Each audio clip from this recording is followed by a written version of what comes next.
우리들에게 있어서 나의 약한 부분이 도리어 나의 자랑이 될 수 있다는 건 참 기적이죠. 나의 모자람이, 나의 실패가 도리어 나의 간증이 될 수 있다는 것. 이것이 우리와 함께 하시는 주님이 우리의 삶에서 만들어내시는 기적인 것입니다. 오늘 우리는 그 기적의 주인공들로 쓰임받기 위해 우리 하나님께 부르심을 입었습니다. 우리들이 살아가는 오늘날의 삶은 심히 거칠고 한 발짝 앞에서 무엇이 우리를 기다리고 있는지 누구도 장담할 수 없는 그런 어려운 세상을 살아가고 있는데요. 그래서 세상 사람들이 말합니다. 이불 밖은 너무 위험해. 그래요. 오늘 우리가 살아가고 있는 이 세상은 정말 이불 밖이 너무 위험한 그런 세상을 우리가 살아가고 있지만, 여러분, 주님께서 우리를 오라고 부르시기에 험한 파도 흉흉한 바다 위로 나를 편안하게 해주는, 내가 안주할 수 있는 보트에서 뛰어내릴 수 있는 믿음이 그 어느 때보다 우리에게 필요한 때가 아니겠습니까? 우리는 누구나 우리의 인생의 컴포트 존, 나의 편안함을 느끼는 그런 존에서 머무르고 싶은 그런 마음들이 누구에게나 있습니다.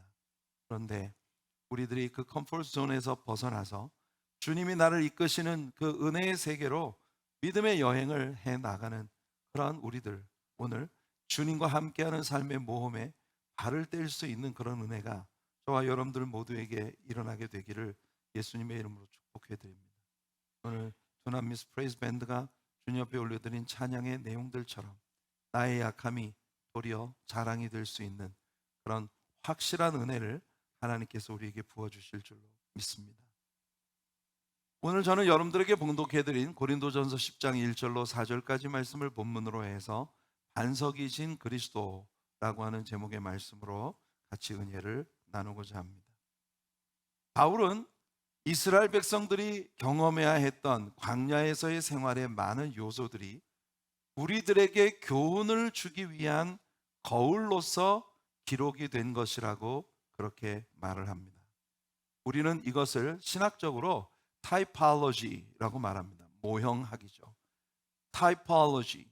우리가 이 구약 성경에서 이 이스라엘 백성들의 삶의 모든 국면들 속에 드리워진 그림자들이 신약 시대의 예수 그리스도와 그리스도를 믿고 살아가는 우리들의 이 오늘 이 시대의 현실의 신앙생활의 많은 국면들을 보여주는 그런 그 예언적인 그림들이었다고 하는 걸 우리가 구약을 공부하면서 배웠습니다. 이걸 우리가 모형이라고 이야기합니다. 타입이에요. 자, 이스라엘 나라가 애굽에서 종되었던 것은 오늘 사탄의 압제 아래에서 이 세상의 종으로 살던 아담의 후손으로 이 땅에 태어난 죄인된 우리 인생들의 모습을 보여주고 있었습니다. 애굽을 장악하고 애굽을 다스리는 왕 바로는 그런 의미에서 오늘 이 세상의 임금이라고 지칭되어지는 사탄을 모형적으로 보여주는 그런 그림이죠.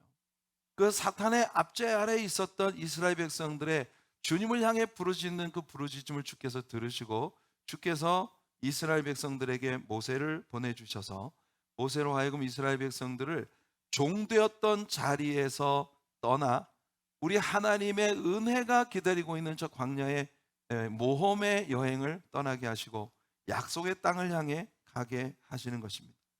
사탄은 집요하게 하나님 백성들을 추적하면서 어찌하든지 그 하나님의 백성들을 자신의 종의 자리에 가두어 두려고 하는 그런 시도를 계속해서 했던 거예요. 이런 면에서 바로는 바로 사탄의 모형인 것입니다. 홍해 바다를 맞닥뜨렸을 때에 그 홍해를 건넌 것은 곧 우리가 예수를 믿고 따르기로 결정하고 예수님을 믿는다고 헌신의 고백과 함께 세례에 참여하는 과정을 보여주는 모형이다. 이게 바울의 가르침입니다. 홍해를 건널 때 양 옆에 물이 벽처럼 서 있고 그 위에는 구름 기둥이 덮여 있었으니 구름 또한 물 아니겠습니까? 그러니까 모세의 인도를 받아 물 사이를 지나가는 것처럼 세례라고 하는 것은 우리가 지난 과거의 모든 죄와 우리의 인간적인 모든 것들을 저 물속에 수장시키고 예수와 함께 다시 살아서 우리의 인도자 되시는 예수 그리스도를 따라가는 그런 삶을 우리들에게 보여주는 그런 그림이라는 겁니다. 모세의 인도를 받아 이스라엘이 홍해를 건넜을 때, 즉 우리 크리스찬들이 세례를 받고 난 이후에는 지팡이에 맞은 반석으로부터 솟아난 생수를 마심으로 그들이 신령한 음료를 먹었고, 아침마다 소복소복 흰눈처럼 그들의 장막 곁에 부어주신 만나를 먹은 것은 신령한 양식을 먹은 것과 같다. 그러니까 이 말은 다시 말하면 세례를 받고 난 이후에는 우리가 주님의 성찬에 참여할 수 있게 된 것처럼 우리 주님이 부어주시는 생수와 신령한 음식을 주 앞에서 함께 나눌 수 있는 그런 복을 누리게 된 우리 크리스천의 삶을 보여주는 그림이라는 것입니다. 그들이 광야를 지나 약속의 땅으로 여행하는 동안 기적적인 다양한 보호들을 받은 것은 약속의 땅을 향해 나아가는 우리 신자들의 여행길에서 하나님의 보호하심이 우리의 삶의 코너마다 함께 하신다는 것을 보여주는 명백한 그림들이었습니다. 할렐루야. 여러분들, 고난이 여러분들에게 다가왔나요? 환난이 여러분들 앞에 서 있습니까? 여러분들 문제가 거대한 산처럼 여러분들을 가로막고 서 있습니까? 기대하십시오. 주님께서 숨겨두신 하나님의 보호의 놀라운 기적과 은혜가 여러분들을 기다리고 계신 것입니다. 그래서 여러분의 약함이 도리어 자랑이 되고 여러분의 실패가 여러분 간증이 되는 그런 복을 하나님이 주실 거예요. 우리의 모자람이 도리어 영광이 되어지는 그런 은혜, 이건 우리의 생애 코너마다 우리를 기다리고 계신 주님이 우리를 위해 마련하신 그런 놀라운 은혜들입니다. 광야를 지나는 동안 이스라엘 사람들은 홍해를 건너자마자 르비딤 광야에서 아말렉을 만날 거라고 누가 기대했겠습니까? 아말렉에서 대승을 거두었는데 그들에게 반석에서 물 한 모금 마실 수 없는 그런 광야에서 헤매게 될 거라고 누가 알 수 있었겠어요? 그런데 기대할 수 없었던 많은 일들이 순간순간 그들 앞에 닥쳐왔지만 매 코너마다 하나님께서 숨겨두시고 예비해 두신 새로운 스릴이 그들을 거기에서 맞이하고 있었던 거예요. 여러분, 이것이 이스라엘 백성들의 애굽에서 나와서 광야를 지나 약속의 땅으로 들어가는 그런 모든 과정들이 오늘 크리스찬들이 예수를 믿고 우리 주님과 함께 은혜를 경험하며 살아가는 신앙생활의 다양한 면들을 보여주는 모형들이라고 하는 걸 우리가 알 수 있는 것입니다. 마지막으로 광야 생활을 끝내고 요단을 건너 약속의 땅으로 들어가는 것은 우리가 지금까지 우리가 육체의 지배를 받던 삶으로부터 벗어나서 우리의 육체가 성령의 능력으로 죽음을 경험하고, 그리고 완전히 성령께 순종하여 하나님께서 예비하시고 약속하신 그런 언약들마다 내가 기업으로 받아 누리게 되는 하나님의 약속이 있는 영적 성숙의 땅을 향해서 들어가는 영적인 거듭남의 과정을 우리들에게 보여주는 거예요. 여러분들 모두가 물과 성령으로 거듭남으로 말미암아 우리 주님 안에서 언약되어진 모든 것들을 실제로 여러분들의 삶에서 기업으로 누리는 삶을 살게 되시기를 축복합니다. 신자들이 신앙생활 속에서 성경이 약속하고 있는 그런 은혜들을 전혀 누리지 못하면서도 그걸 너무 당연한 것으로 여기고 그냥 원래 나는 평신도니까 이 속임수에 속는 거예요. 그래서 무슨 나 같은 평신도가 이렇게까지 신령한 은혜를 경험해야 해? 그러니까 여러분, 성경이 여러분들에게 언약한 그런 약속들을 여러분들의 현실적인 삶에서 누리지 못한다는 것이 여러분들에게 정말 불만이 되고 아픔이 되고, 그래서 내가 하나님의 언약하신 모든 것을 내 삶에서 완전히 누려야겠다고 하는 그런 결단을 가지고 우리 주님께로 달려가는 우리 성도님들 되시기를 바랍니다. 믿음의 성숙이 정말 부족하고 느린 우리들, 여러분, 이 세상에 살아있는 동안에 성경이 약속한 모든 은혜들은 여러분들이 다 알뜰하게 누려보는 그런 경험을 하는 여러분들 되시길 바라요. 네. 바울 사도는 이스라엘 백성들이 목마름으로 죽어가고 있을 때 지팡이에 맞은 반석에서 솟아났던 생수를 오늘 우리들의 본문에서 상기시켜주고 있습니다. 바울은 그 반석이 바로 그리스도이셨다고 선포합니다. 예수님께서는 목마른 자는 누구든지 내게로 오면 생수의 강물을 마실 수 있다고 선언하셨습니다. 요한복음 7장 37절로 38절 말씀을 읽어드릴게요. 명절 끝날 곧 큰 날에 장막절이라고 하는 절기의 마지막 날에 예수께서 서서 외쳐 이르시되 누구든지 목마르거든 내게로 와서 마시라. 나를 믿는 자는 성경의 이름과 같이 그 배에서 생수의 강이 흘러나오리라 하시니.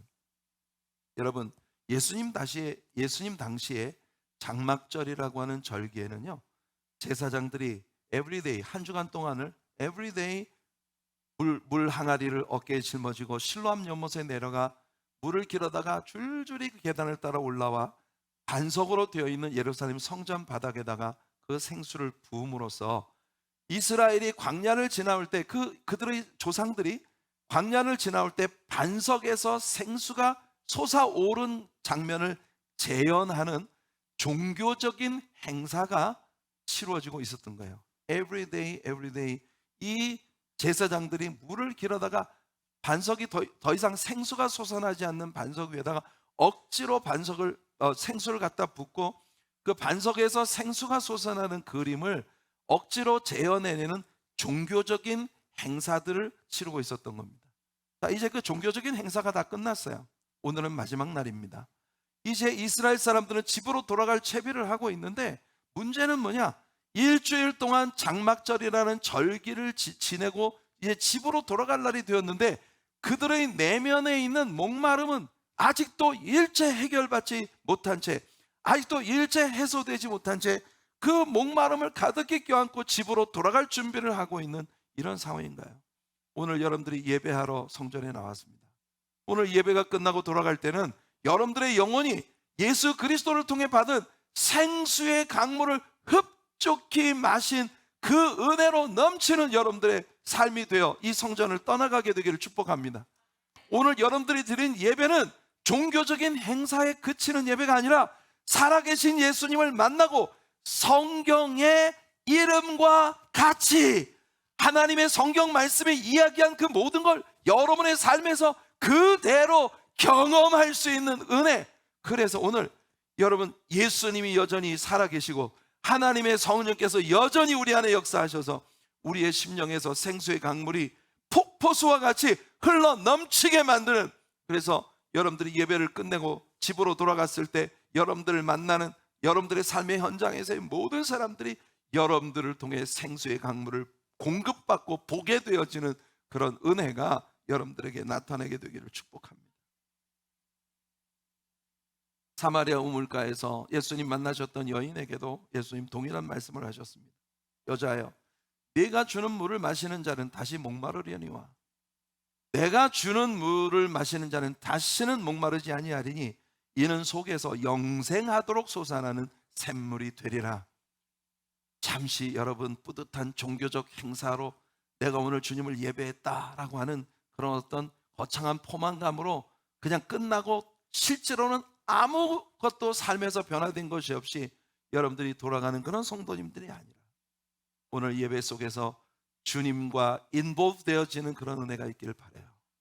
여러분들의 사고와 언어와 삶이 예수님께 인볼브 되어진 그런 삶이 실질적으로 예수님과 함께 여러분들의 삶의 모험의 길을 떠날 수 있는, 그래서 성경의 이름과 같은 그 모든 일들을 여러분들의 삶에서 경험할 수 있는 그런 복이 여러분들에게 있기를 축복합니다.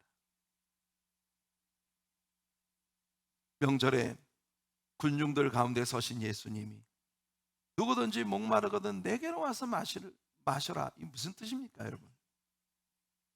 종교적인 행사를 거듭하고 있었던 이스라엘 사람들은 반석 위에 솟아나지 않는 물을 억지로 갖다 부으면서 솟아나는 척 하는 거예요. 오늘날 많은 신자들이 여러분들 그저 성전 마당만 밟고 돌아가는 것 같은 행사에 참여하는 예배들을 통해서 내 삶에서 생수가 날마다 솟아나는 척 하면서 살아가고 있는 삶을 늘 연습하고 배우고 있는 것이 아닌가 하는 안타까움을 우리는 참 많이 봅니다. 예수님이 목마르냐? 이런 종교적 행사 말고 나를 만나라. 내게로 와라.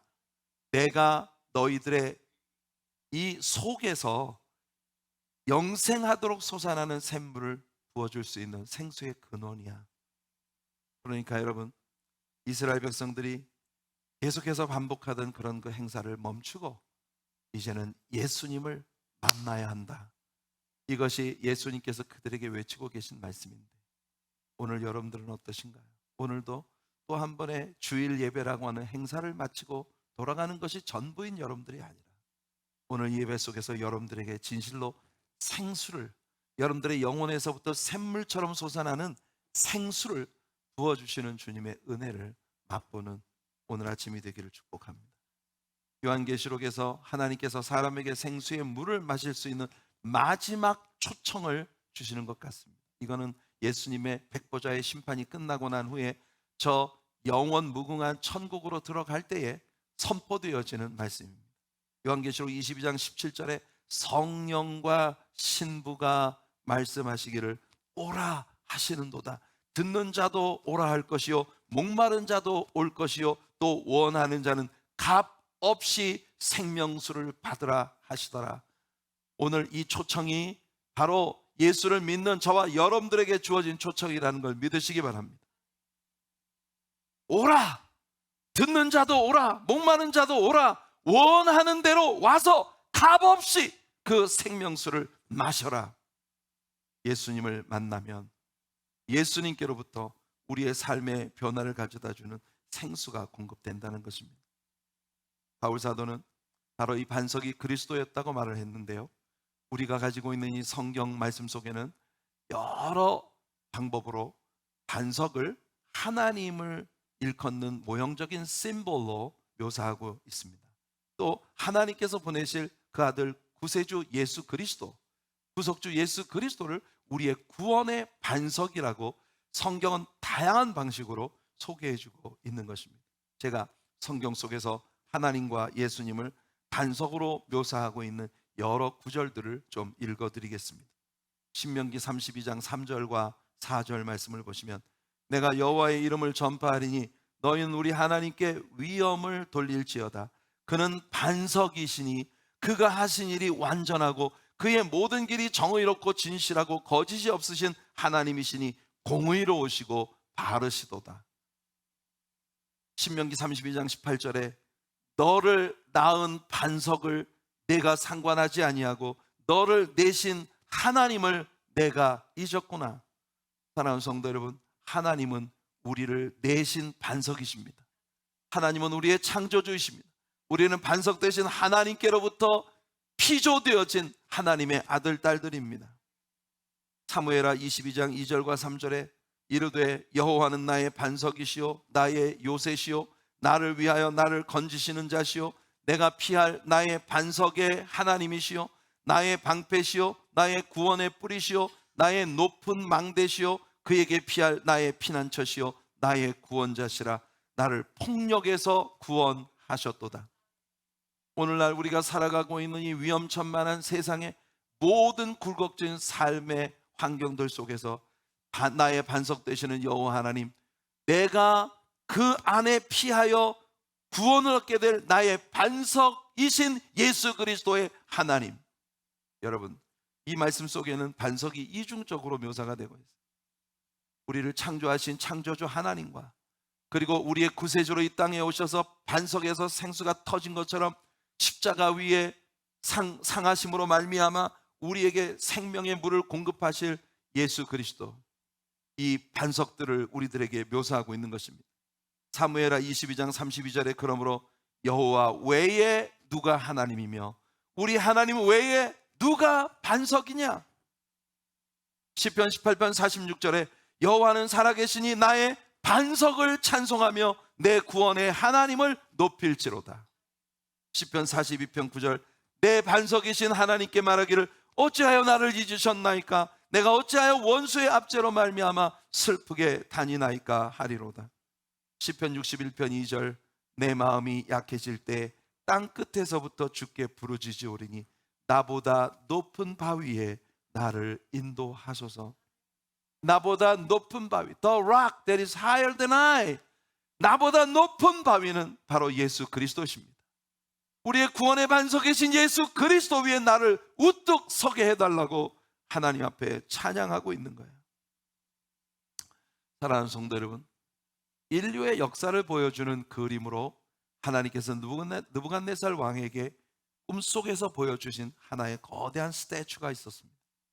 머리는 정금으로 되어진 느부갓네살 자신과 느부갓네살에 의해서 재건되어진 바벨론 제국입니다. 그 뒤에 바벨론을 무너뜨릴 메데 파사 두 연합군대가 바로 은으로 되어진 두 가슴이 상징하고 있었어요. 그리고 구리로 되어진 그 배는 바로 메데 파사 뒤에 일어나게 될 알렉산더 대제의 헬라 제국을 의미하고, 그 헬라 제국의 밑에 일어나게 될 철로 되어진 이 넓적다리, 여러분 로마 제국의 그 판도 아래에서 일어나게 될 마지막 제국의 꿈은 철과 진흙이 섞인 열발가락의 시대입니다. 성경은 우리들에게 느부갓네살이 꿈속에 보았었던 그 스태츄의 흐름대로 세계 제국의 역사가 흘러왔다는 걸 보여주고 있습니다. 그런데 그 제국의 역사의 맨 마지막에 느부갓네살이 꿈속에 본 것이 뭐냐 하면 반석이 하나, 사람의 손으로 하지 않은 뜨인 돌 하나가 날라와서 이 제국을 보여주는 스태츄를 치니까 이 우상이, 이 신상이 완전히 부서져서 여러분 온 세상을 돌로 뒤덮는 거대한 그런 이 돌무더기가 되어지는 그런 모습을 본 것입니다. 예수 그리스도는 우리의 구원의 반석이십니다. 우리의 구원의 반석이지만 마지막에 온 인간에 의해서 세워진 모든 아성들을 부숴버릴 심판의 주님이시기도 합니다. 사랑하는 성도 여러분, 예수님은 지팡이에 맞아 백성들에게 생수를 내어주신 반석이었습니다. 반석에서 나오는 생수를 첫 번째로 경험했을 때 이스라엘 백성들은 르비딤 광야에 있었고 거기에는 물이 없었습니다. 그들은 모세에게 와서 그들을 애굽에서 인도해내어 이 광야에서 목마름으로 죽게 한다고 원망을 했습니다. 모세는 하나님께 부르짖습니다. 어떻게 할까요? 하마터면 저들이 돌로 저를 치겠나이다. 주께서는 그에게 지팡이를 잡고 반석을 마주대하여 서라. 이스라엘의 장로들을 그 앞에 모으라. 그리고 그 장로들 앞에서 네가 지팡이를 잡고 그 반석을 쳐라. 그러면 그 반석에서 생수가 나리라. 여러분, 바울 사도가 설명한 그대로 그 반석은 예수 그리스도십니다. 모세의 지팡이는 과거에 변해서 뱀이 된 적이 있었던 걸 기억하실 겁니다. 이 부분은 바로 사탄에 의해서 신체의 일부를 손상받게 되리라는 창세기 3장 15절에 소위 원시복음이라고 일컬어지는 여자의 후손이 뱀의 머리를 칠 때 뱀은 그의 발꿈치를 물 것이라고 하는 이 그림을 우리들에게 보여주는 그런 장면인 것입니다. 예수님이 사탄에게 신체의 일부를 손상받으시면서 십자가 위에 처절히 깨어지고 죽으실 때에 그에게서 바로 온 인류를 구원할 생수의 강물이 공급된 것입니다. 할렐루야. 예수 그리스도의 보혈, 여러분 온 구약성경에서도 예언되어졌던 하나님의 복음의 말씀들이 십자가 위에서 완전히 꽃을 피운 그런 장면이었던 거예요. 그런데 이스라엘 백성들이 르비딤 광야에서 한번 이 경험을 했는데 그때로부터 약 38년 반 정도를 신광야, 손바닥만한 신광야에서 오르락 내리락 일어났다 자빠졌다 상승했다 침체했다 하면서 제자리 걸음을 38년 반 동안을 계속하다가 이제 광야 생활의 거의 마지막 부분에 이르렀을 때에 이 똑같은 경험을 한 번 더 하게 됩니다. 이때 38년 반이라는 기나긴 세월이 지났음에도 전혀 성장하지 못한 그런 모습을 그들은 보이고 있어요. 참 가슴 아픈 일이죠. 오늘날도 너무나 많은 신자들의 아픔이 잘 자라지 않는다는 겁니다. 기도가 자라지 않아요. 비전이 자라지 않아요. 좀처럼 교회에 발을 처음 들여놓았을 때나 교회 생활을 20년을 하고 난 후에나 지금도 내가 왜 예수를 믿는지, 예수를 믿는 나는 예수를 믿지 않는 다른 사람과 비교할 때 얼마나 더 영적인 상승과 은혜의 경험들을 해왔는가, 이런 간증들이 없이 신앙생활을 하고 있는 경우가 너무 많다는 겁니다. 그래서 여전히 똑같은 데서 넘어지는 거예요.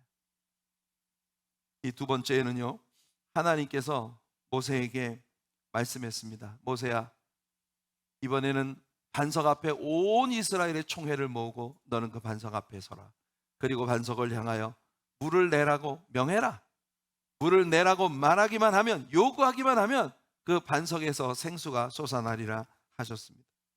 그러나 불행히도 지면에서 누구보다 승했다는 모세의 온유함과 겸손함이 드디어 바닥을 드러낸 것입니다. 그렇게 오랜 세월 동안을 이스라엘이 이끌며 참고 참았던 그 온유함과 겸손함이 지면에 누구보다도 승했던 모세가 이 순간 화를 벌컥 내면서, 야, 이만하면 진짜 오래 참았다. 이 무식한 백성들아, 내가 너희들을 얼마나 참아야겠느냐? 내가 너희들을 얼마나 더 견뎌야 되겠느냐? 내가 이 반석을 쳐서 우리가 생수를 내어 우리가 이 생수로 너희를 먹이랴? 보세요. 모세가 화가 나니까 이제껏 보이지 않던 부분이 모세에게서 나옵니다. 내가 우리가 아니, 이스라엘을 광야에서 인도한 게 모세와 아론입니까? 아니잖아요. 여호와 하나님께서 하셨잖아요.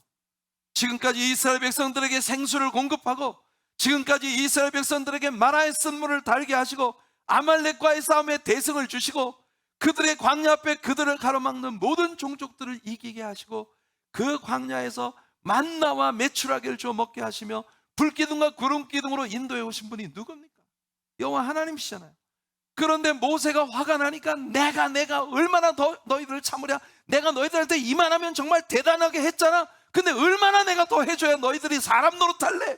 막 이거 화가 난 거예요. 그래서 막 분노하고 화가 난 나머지 그만 모세가 하나님께서 주신 명령을 자세하게 듣고 실현을 해야 되는데, 그게 아니고 대충 예전에도 그랬으니까 지금도 그렇겠지 뭐 이러고. 이게 여러분, 사람이 자기가 앞서면 말씀을 뻘로 들어요. 뻘로 듣는다는 말은 전라도 사투리인데 예, 말씀을, 여러분, 내가 앞서면, 자아가 커지면 있잖아요, 하나님의 말씀을 귀등으로 듣습니다. 아, 뭐 저 말은 옛날에도 들었는데 뭐 또 하네? 뭐 내가 다 알아. 근데 자세하게 한번 얘기해 보세요. 아무도 못해. 이 맨날 내가 다 알고 있는 이야기를 늘 반복해서 듣는 것 같은데 아직도 그게 내 거가 안 된 거예요. 그런데 여러분, 모세와 아론이 분노해가지고 그래서 반석을 2번을 쳤습니다. 물을 내라고 명령하면 반석에서 물이 난다 하신 약속대로 물은 솟아났어요. 그래서 반석에서 솟아난 물로 이스라엘 백성들이 전부 마시고, 그리고 짐승들에게까지 실컷 물을 마셨습니다. 얼마나 그 반석에서 생수가 솟아나는지. 여러분, 하나님 사이드에는 언제나 문제가 없어요. 지금 코로나 바이러스가 창궐하고 오늘 이 세상이 정말 갈수록 또 춥기는 또 왜 이렇게 춥습니까? 요 며칠 추위에 그냥 목양실 물이 다 꽁꽁 얼어가지고 물이 안 나와. 막 이 정도로 우리들의 삶에 정말 엎친 데 덮친 격으로 뭐 진짜 울고 싶은 자에 뺨 맞았다고 안 좋은 일들이 막, 오만 일들이 막 덮쳐오는 그와 같은 삶을 우리가 만나고 있어요. 그런데 여러분 기억하세요. 하나님 사이드에는 문제가 없습니다. 하나님은 여전히 넉넉하신 분이세요. 하나님이 여전히 모든 것을 약속대로 우리에게 공급하실 수 있는 하나님이세요. 그런데 모세와 아론이 분노하여 자아가 드러나기 시작하면서 하나님의 이 아름다운 계획을 깨뜨려 버린 겁니다. 광야에 있었던 백성들과 함께 모세와 아론마저도 약속의 땅에 들어갈 수 없다고 하나님께서 선을 그으셨습니다. 나중에 모세가 이스라엘 백성들에게 얘기합니다. 내가 하나님 앞에 나아가 나는 약속의 땅에 들어가야 되지 않겠습니까? 약속의 땅에 나 들어가게 해주세요. 기도했다가 딱지 맞았다. 그 이야기를 이스라엘 백성들에게 모세가 들려주는 이야기를 제가 읽어드릴게요. 신명기 3장 23절로 26절입니다.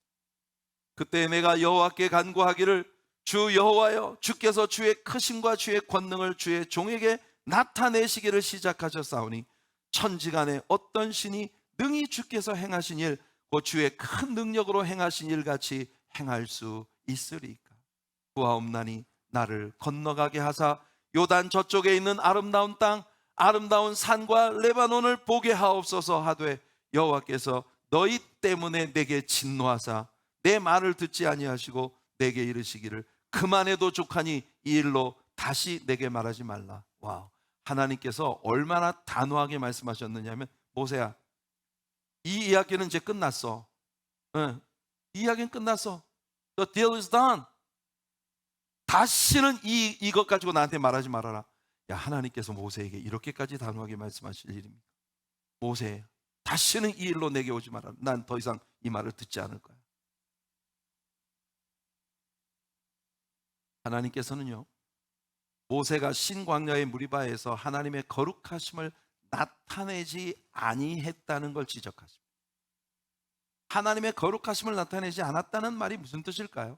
여기는 분명히, 여러분, 우리 하나님은 정말 오래 참으시고 인내하며 성실과 자비로 주의 백성들을 이끄시는 분이십니다. 그런데 모세가 막 미친 듯이 막 화가 나가지고 막 분노하는 그런 모습을 보임으로써 하나님께서 계획하신 너무나 아름다운 모형의 그림을 깨뜨려 버린 거예요. 게다가 자아가 막 앞서다 보니 마치 하나님이 아니라 자기가 지금까지 이스라엘 백성들을 다 인도해 온 것처럼 내가 자아가 막 드러나기 시작하더니 마침내 하나님의 명령을 자세히 듣지 않고, 하나님이 이번에는 반석 앞에 서서 말만 하라고 하셨거든요. 이번에는 반석을 치라고 하지 않으셨거든요. 그런데 모세가 그냥 화가 나서 반석을 2번이나 막 치면서, 내가 이렇게 해서 또 물을 내랴, 반석에 물을 내라 하면서 반석을 2번이나 쳤어요. 그랬더니 하나님의 언약대로 물은 나와서 백성들이 마셨지만 하나님이 계획하신 너무나 소중한 그림을 모세가 깨뜨린 겁니다. 아니, 어쩌면 지면에 있는 모든 사람보다 승했다는 그 온유함과 겸손함으로 여기까지 이스라엘 백성들을 이끌어온 그 모세와 아론마저도 약속의 땅에 못 들어가게 하나님이 엄히 경계, 이 일로 다시는 내게 말하지 말라고 까지 할 만큼 하나님이 뭐가 그렇게 서운하셨을까요? 바울이 이 고린도전서 10장에서 우리에게 얘기해 주는 게 바로 그 부분인 거죠. 하나님은 이 반석을 통해서 너무나 소중한 모형적인 그림을 계획하신 거예요. 그게 뭐냐? 반석이 지팡이에 맞아 깨어지면서 생수가 솟아난 것, 십자가 위에서 피 흘려 죽으시고 사탄에게 신체의 일부를 손상을 받으시면서, 여러분, 그야말로 찔림과 모든 상함과 모든 그 무너져 내리는 예수 그리스도의 육체에 부서지는 그런 경험을 통해 예수님은 우리들에게 구원의 생수를 쏟아 부어 주셨습니다. 이게 하나님의 첫 번째 그림이에요. 그러나 히브리서 기자는 우리에게 말합니다. 예수 그리스도는 십자가 위에 단번에 죽으심으로써 우리들의 구원을 완성시키셨다는 거예요. 예수님은 십자가에 2번 달리실 필요가 없습니다. 예수님은 십자가에 2번 고난 받으실 필요가 없어요. 십자가 위에 1번 죽으신 예수님은 예수님 이전에 있었던 인생들, 예수님과 동시대에 있었던 인생들, 그리고 앞으로 태어나게 될 인생들, 여러분, 모든 인류의 구원을 십자가 위에서 단번에 완성시키신 거예요. 그래서 이 반석이 생수를 낸 이 사건을 통해 예수 그리스도가 십자가에 못 박혀 죽으심으로써 우리를 구원하신 그런 구원의 역사를 그림으로 보여주려 하셨던 거예요. 하지만 1번 맞았던 반석은 다시 맞아야 될 필요가 없다는 겁니다. 예수님은 2번 고난 받으실 필요가 없고 2번 죽으실 필요가 없었어요. 그래서 이번에는 그 반석을 치지 말고 이번에는 말만 해라. 그러면 그 반석에서 생수가 솟아나리라. 예수님이 십자가에 못 박혀 죽으셨고 지금은 누구든지 예수님 앞에 와서 말로 예수님을 영접합니다. 내 구주가 되셨습니다. 주님, 나에게 구원의 생수를 부어 주시옵소서 라고 요구하기만 하면 그 사람에게 생수가 넘쳐 흐르게 된다는 걸 이 그림이 우리에게 보여주고 있는 것입니다. 예수님은 우리의 죄 용서를 위해 채찍에 맞으셨습니다. 그러나 1번 죽으신 주님께서 또 고난을 받으실 필요가 없어요. 우리가 죄를 지을 때마다 예수님이 십자가에 계속 못 박히셔야 되는 게 아니에요. 1번 십자가에 못 박히심으로 말미암아 그는 우리에게 값없이 넘치는 생수를 부어주신 것입니다. 그래서 성도 여러분, 바울 사도가 이 고린도 교인들에게 이 이야기를 하면서 얘기하고자 하는 것이 뭐냐? 구원은 말입니다, 아주 단순하고 정말 우리 입술의 고백이 십자가 위에 피 흘려 죽으신 예수 그리스도의 그 완성하신 구원을 나의 것이 되게 만들어주는 그런 주님의 은혜가 선포되고 있는 거예요. 구원은 단순합니다. 선생들아, 그러면 우리가 어찌하여야 구원을 얻을까 묻고 있는 빌립보의 간수들에게 바울과 실라는 선포합니다. 주 예수를 믿으라. 그리하면 너와 내 집이 구원을 받으리라. 로마의 교회의 바울은 우리의 구원이 아주 먼 곳에 있는 것이 아니라 심히 우리에게 가까이 있다. 어느 만큼 가까우냐? 우리의 입에 있고 우리의 마음에 있다. 여러분, 그러므로 우리가 우리의 입술로 예수 그리스도를 주로 시인하고 우리들의 마음에 예수 그리스도를 믿으면 우리는 구원을 얻은 것이다. 이렇게 바울이 선언하고 있는 겁니다. 로마서 10장 8절로 10절에 그러면 무엇을 말하느냐?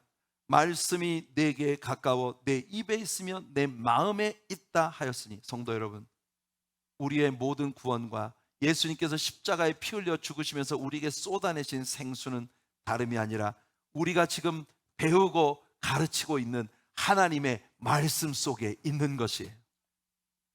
그래서 여러분, 우리가 말씀을 매일 묵상하고 말씀을 매일 읽고 이 말씀과 더불어 살아가야 되는 이유가 바로 그것입니다. 2022년도에 우리 온 교우들이 창세기로부터 요한계시록까지 성경 일독에 함께 하시기를 원합니다. 이건 누구나 자발적으로 하고 싶은 사람 참석하세요. 의무적으로 우리 하나님의 사랑교회 모든 교우가 다 참석하시기 바랍니다. 적어도 1년에 성경 한 권은 읽어야지. 왜냐하면 그 속에 생수가 있기 때문에, 그 속에 구원이 있기 때문에, 그 속에 능력이 있기 때문에, 말씀 속에 기도가 있고 말씀 속에 찬양이 있고 말씀 속에 생명이 있기 때문에, 그래서 우리 온 교우들이 이번에 성경 일독에 함께 참여하면서 말씀 속에 담긴 그 생수를 맛보는 그런 역사가 있기를 축복합니다. 바울의 말이 이어집니다. 그래서 내가 만일 내 입으로 예수를 주로 시인하고 또 하나님께서 그를 죽은 자 가운데 살리신 것을 내 마음에 믿으면 구원을 받으리라. 사람이 마음으로 믿어 의에 이르고 입으로 시인하여 구원에 이르느니라. 구원의 길은 매우 단순해서 어린아이라 할지라도 영접할 수 있고 기쁨으로 사방에 다니며 그들의 마음에 예수님이 계시다는 것을 확신할 뿐 아니라 나가서 확실하게 확증할 수 있는 그런 은혜가 우리에게 있는 거예요. 어제 우리는 저 높은 곳을 향하여 날마다 나아갑니다라는 찬양을 함께 나누었습니다. 새벽 예배를 통해서. 그 찬양을 나눌 때 우리는요, 점층적인 단계가 있었던 것을 기억합니다. 첫 번째는 지금 이 자리에 머무를 수 없어 여기보다 높은 곳을 향해 한 걸음씩 나가야 해 비전이 설정되어졌다면, 그 비전, 설정되어진 비전은 이내 우리들의 마음 안에 지금 내가 있는 곳이 근심과 죄로 가득한 얼룩진 땅이라는 것을 깨닫게 하고, 그래서 여기에 더 이상은 머무를 수가 없어. 한시도 여기에 머무를 마음이 내게 없어. 그래서 우리들은 더 높은 곳에 의심의 안개 거치고 모든 주님의 은혜와 사랑이 있는 저 높은 곳을 향해 올라가는 것이에요. 하나님의 성령께서 여러분들을 부추기시고 하나님의 생명의 말씀이 여러분들에게 힘이 되어 여러분들을 더 높은 곳으로 날아오르게 하는 그런 은혜를 주실 줄로 믿습니다. 구원의 반석 되신 예수님을 여러분의 마음에 모시고 여러분의 입술의 찬양과 고백과 기도들과 날마다 주님과 교제하면서 신선한, 새롭고 신선한 생수의 강물에 여러분의 영혼이 시원함을 누리는 그런 은혜가 아침마다 새롭게 여러분에게 일어나게 되기를 축복합니다. 이것이 오늘 아침 여러분을 향한 주님의 소원이며 우리 주님의 축복하심입니다. 거룩하신 하나님 아버지, 오늘 우리는 우리의 삶을 스릴로 채워주시는 주님을 배웠습니다. 내가 약한 것이 도리어 나의 자랑이 되고, 나의 실패가 도리어 간증이 되고, 나의 모자람이 오히려 주님의 영광이 되어지는 그런 약속을 우리에게 주신 주님을 찬양합니다. 내 삶에 다가오셔서 나의 구주가 되시고 구원의 반석이신 예수 그리스도에 대한 믿음으로 날마다 새롭게 되어 어제보다 새로운 오늘을, 오늘보다 새로운 내일을 기대하고 꿈꾸는 우리들이 되게 하옵소서. 아버지 하나님, 베풀어 주신 모든 은혜에 감사하며 이 시간 정성을 다해 준비한 11조와 헌물들로 주님께 나아갑니다. 드리는 손길마다 축복하시고 은혜로 연락하여 주시옵소서. 예수님의 이름으로 간절히 축복하며 기도하옵나이다. 아멘. 주보에 넣어드린 나의 반석이신 하나님, 우리 함께 찬양하면서 정성껏 준비하신 11조와 헌물들로 우리 하나님을 예배하겠습니다.